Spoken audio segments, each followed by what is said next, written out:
Hello दोस्तों, कैसे हैं आप सभी। तो दोस्तों, आज हम बात करेंगे एक ऐसे पर्सन की जिसने अपनी पढ़ाई को केवल पढ़ाई की तरह ही नहीं बल्कि उसे अपने जीवन में भी उतारा था।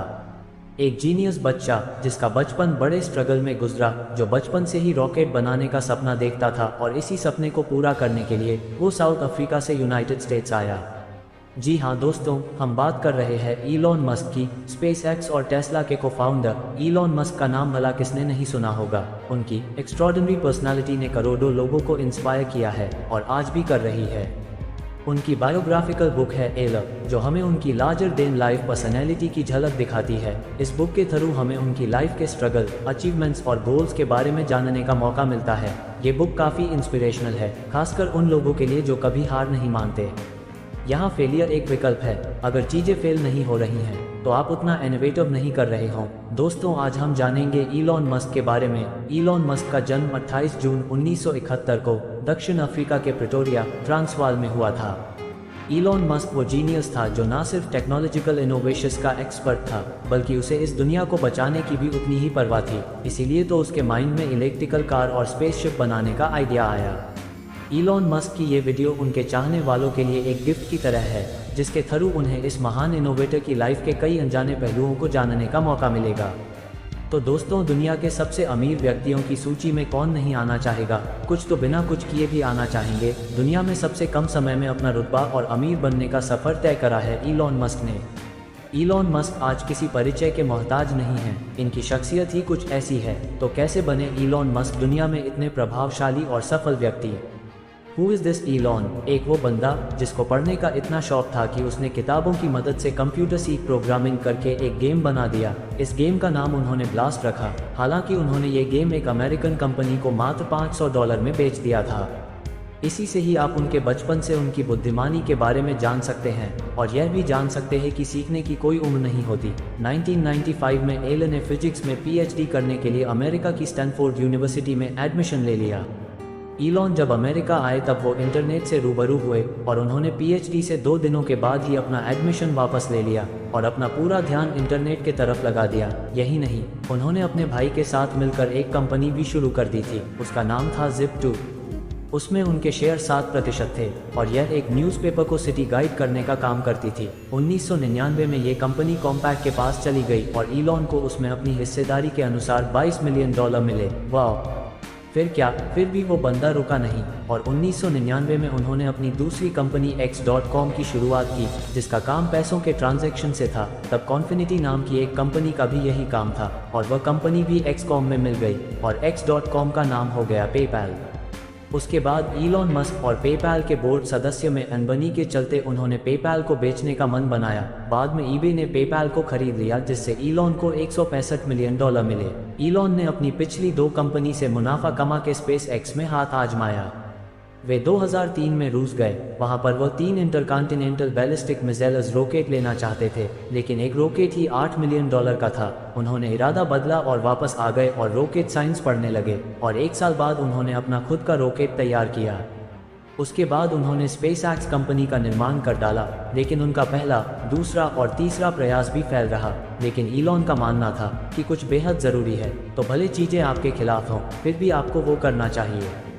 उन्होंने एक बार फिर उन्हीं पार्ट्स और अन्य नई पार्ट्स की मदद से रॉकेट तैयार किया। इस बार उन्हें सफलता मिली और उन्होंने बहुत कम लागत में रॉकेट तैयार किया और उसे अंतरिक्ष तक पहुंचाया।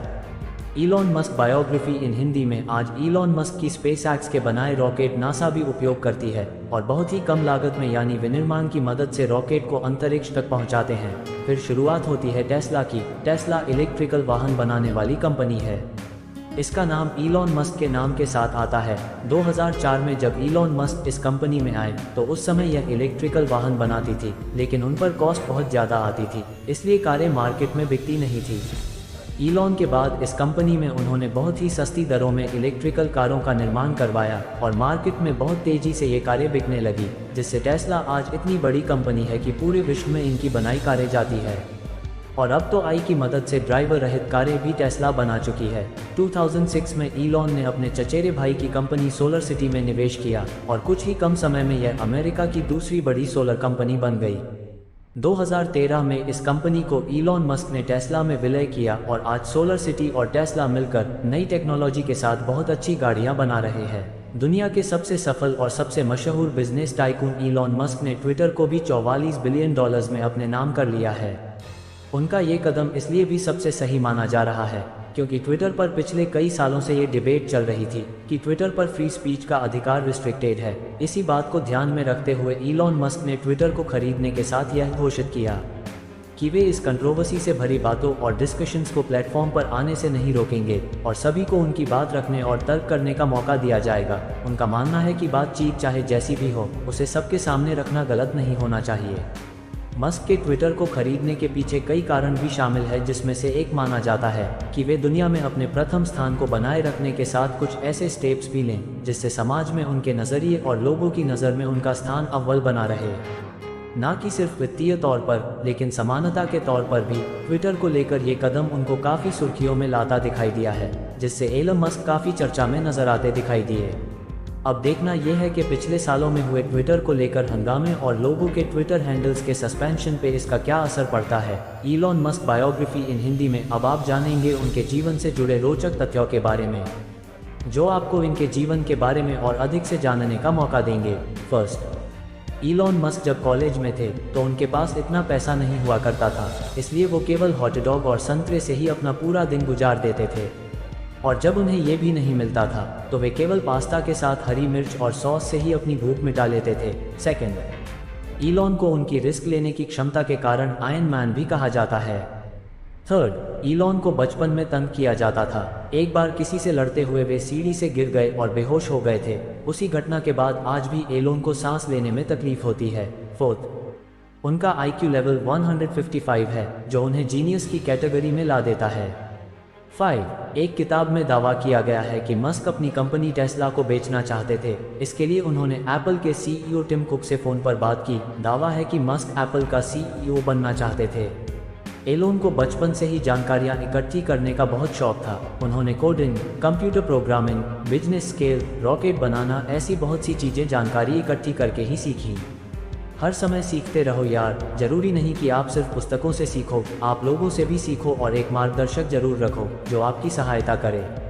आप किसी भी क्षेत्र में क्यों न हो, उस क्षेत्र के एक्सपर्ट ने अपनी जानकारी को कहीं स्टोर करके रखा है जो आपके लिए फ्री है। उसे ढूंढो और उससे सीखो। असफलताओं को स्वीकार करना सीखें। अगर आप जीवन में असफल नहीं हो रहे हैं तो इसका मतलब आप कुछ नया नहीं कर रहे, क्योंकि दूसरों के बनाए रास्ते पर चलना बहुत आसान है, लेकिन खुद का नया रास्ता बनाना और लोगों को रास्ता दिखाना बहुत ही कठिन है। मस्क की कहानी सुनकर हम सोच सकते हैं कि वो बहुत ज़्यादा भाग्यशाली हैं कि उन्होंने इतनी सारी कंपनियां बनाई और सारी ही सफल रही, लेकिन ऐसा नहीं है। हर इंसान की तरह मस्क के जीवन में भी बहुत सी असफलताएं आईं। उन्होंने उन असफलता को नज़रअंदाज करते हुए उन अवसरों को देखा जो उनके पीछे छुपे थे और उन पर काम करते चले गए। जब उन्होंने पहली कंपनी बनाई तो उनके ही टीम मेंबर ने उन्हें निकाल दिया क्योंकि उन्हें लगता था कि वो CEO बनने लायक नहीं है। उन्होंने जब सोलर सिटी बनाई, बहुत सारे लोग, बहुत सारी कंपनी उनके खिलाफ थी, क्योंकि अगर वह सफल होती तो उन कंपनियों को उससे बहुत ज़्यादा नुकसान होने वाला था। जब उन्होंने टेस्ला कार बनाने का सोचा तो बहुत सारे प्रयोग करने के बाद उन्होंने जो पहली कार बनाई वो अपनी कीमत से इतनी ज़्यादा बन गई कि सामान्य लोग उसे अफोर्ड नहीं कर पाते। लेकिन लगातार मेहनत करने के बाद उन्होंने उसकी कीमत को कम किया। जब उन्होंने मंगल ग्रह पर जाने के लिए रॉकेट खरीदने के बारे में सोचा तो रॉकेट इतने ज़्यादा महंगे थे कि मस्क उन्हें खरीद नहीं पाए। उन्होंने सेल्फ मेड रॉकेट बनाए।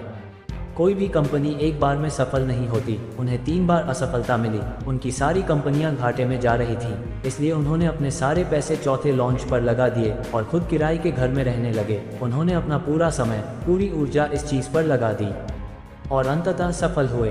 हर इंसान की तरह उनके जीवन में भी बहुत सी समस्या आई, लेकिन उन्होंने अपनी असफलताओं को अवसर में बदल दिया और जहां पर लोग एक समय पर एक कंपनी नहीं संभाल पाते, वहां उन्होंने एक साथ कई कंपनियां बनाई और सारी कंपनियों को सफल बनाया। इसमें भाग्य जैसा कुछ भी नहीं है, इसमें उनका हार्ड वर्क, स्मार्ट वर्क और उनका लगातार प्रोग्रेस करने और असफलताओं को अवसर में बदलने वाला दृष्टिकोण है, जिसकी वजह से वे सफल हुए हैं। तो दोस्तों, जाते जाते मैं आपसे एक बात जरूर कहना चाहूँगा कि जिंदगी की राहों में मुस्कराते रहो हमेशा। उदास दिलों को हमदर्द तो मिलते हैं, हम सफ़र नहीं।